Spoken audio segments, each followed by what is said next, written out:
Something extraordinary just happened, and Britain's Prime Minister is scrambling to contain it. Keir Starmer stood up and told the country that Britain is not broken, that the global order is stable, and that Britain's position in the world is secure. And then, almost immediately, the ground shifted beneath his feet. Because while Starmer was giving speeches and issuing calm statements, Washington made a move that sent shockwaves straight through Westminster. Greenland. Suddenly, the United States wasn't talking like an ally. It was talking like an owner, and Britain panicked.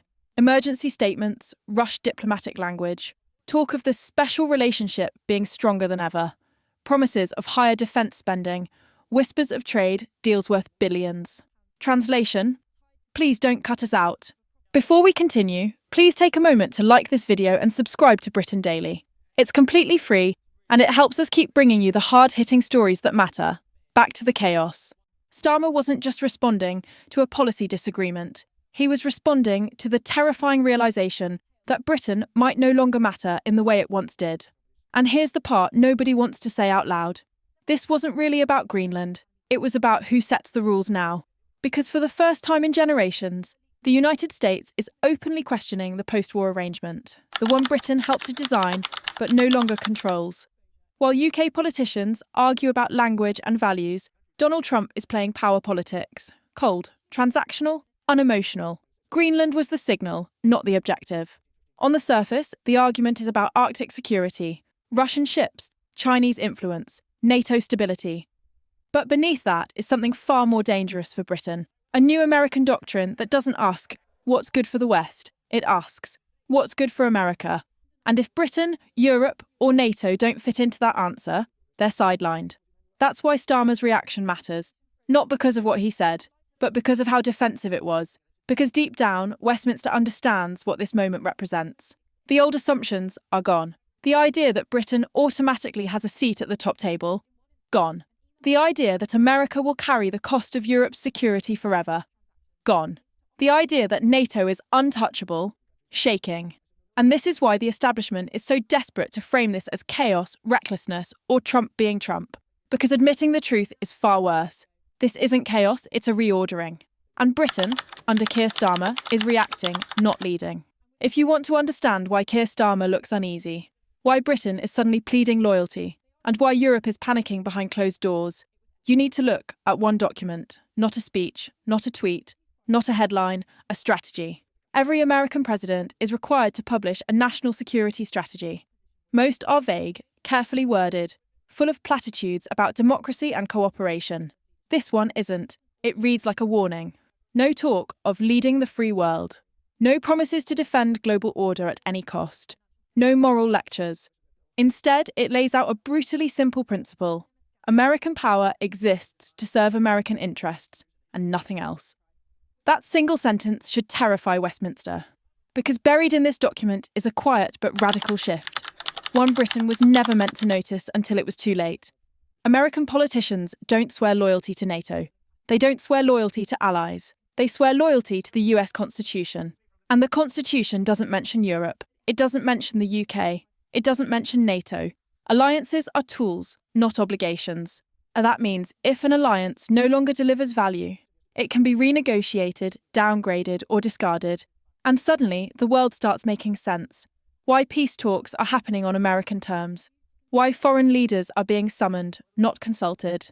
Why wars that were once non-negotiable are suddenly open for settlement. Permanent conflict is expensive, and this strategy treats war like a bad investment. Economic security is national security. That's straight out of America's founding playbook. Alexander Hamilton, not Woodrow Wilson. Trade over treaties, commerce over crusades, power over promises. Now look at Europe through that lens. Europe doesn't pay enough for defence. It relies on American security guarantees. It lectures while America foots the bill. From Washington's perspective, that's not partnership, that's dependency. And Britain, once the bridge between America and Europe, is no longer indispensable. That's why Keir Starmer keeps talking about values. Because values are all he has left to offer. But this strategy doesn't care about values, it cares about leverage. And that brings us straight back to Greenland. Greenland isn't European in this worldview. It's strategic real estate. It sits between America and the Atlantic, between Russia and NATO, between old alliances and new power balances. Control Greenland, and you control the northern chessboard. And suddenly, Britain's outrage starts to look like fear. Because this document makes something painfully clear. The United States isn't asking for permission anymore. Now comes the part nobody in Westminster wants to talk about. Because once you understand the strategy, once you see the document, once you accept that this isn't chaos but design, one question becomes unavoidable. Who loses? And the answer is uncomfortable. The losers aren't America. They aren't Russia. They aren't even China. At least not yet. The losers are the middle powers that built their influence inside the old system. Britain, the European Union, the permanent diplomatic class. For decades, Britain's power didn't come from size or force. It came from position. The bridge between Washington and Europe. The quiet broker. The trusted insider. But bridges only matter when both sides need to cross. And under this new American doctrine, Washington doesn't need Europe in the same way anymore. Security is being regionalized. Power is being concentrated. Deals are replacing doctrines. That's why things that once felt unthinkable are now happening. Ukraine is being nudged toward neutrality. Gaza is being reorganized. Iran is boxed in, not invaded. Endless wars are being quietly wound down, not out of compassion, but calculation. Wars drain capital. Instability hurts trade. And trade is the new battlefield. Even long-standing allies are being handled differently. Leaders aren't invited to Washington for photo ops. They're summoned, often to private locations, on American terms. Even Netanyahu wasn't welcomed to the White House. He was called to Mar-a-Lago. That alone tells you everything. This isn't diplomacy as Britain understands it. This is hierarchy. And Europe is discovering, very quickly, where it now sits. Below America, below American interests, below American patience. That's why the reaction has been so emotional. Outrage over Greenland, panic over tariffs, warnings about NATO collapse, accusations of destabilizing the world. But here's the question nobody asks. Who benefits from the old chaos continuing? Not ordinary people, not soldiers, not taxpayers.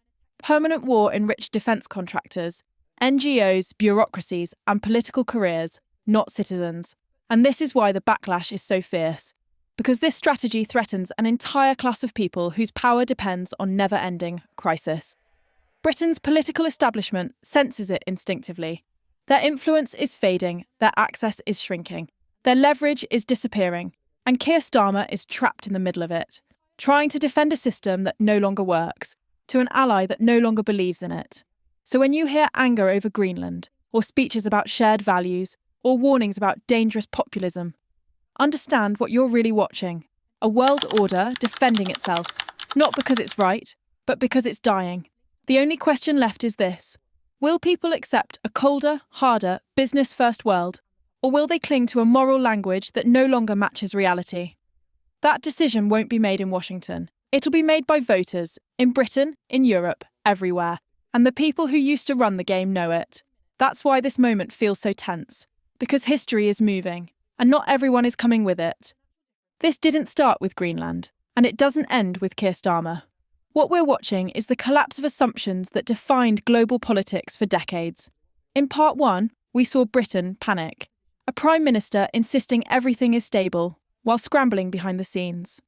Because for the first time since World War II, the United States is no longer behaving like a benevolent guardian of the Western order. In part two, we uncovered why.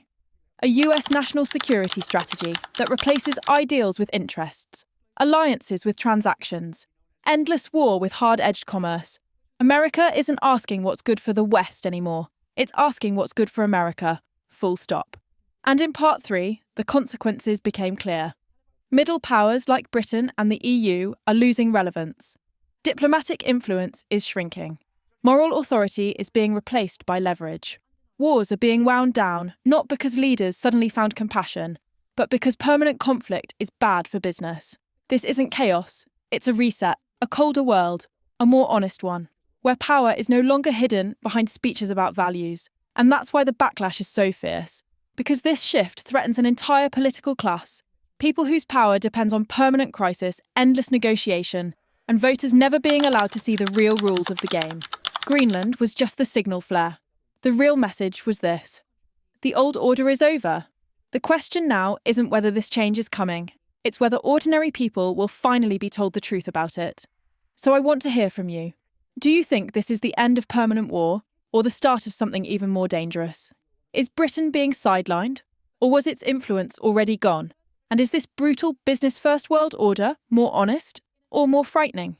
Drop your thoughts in the comments. I read them all. If this breakdown helped you see the bigger picture, hit like, subscribe, and share this video, because the stories that matter most are the ones nobody wants properly explained. This story isn't over. In many ways, it's only just begun.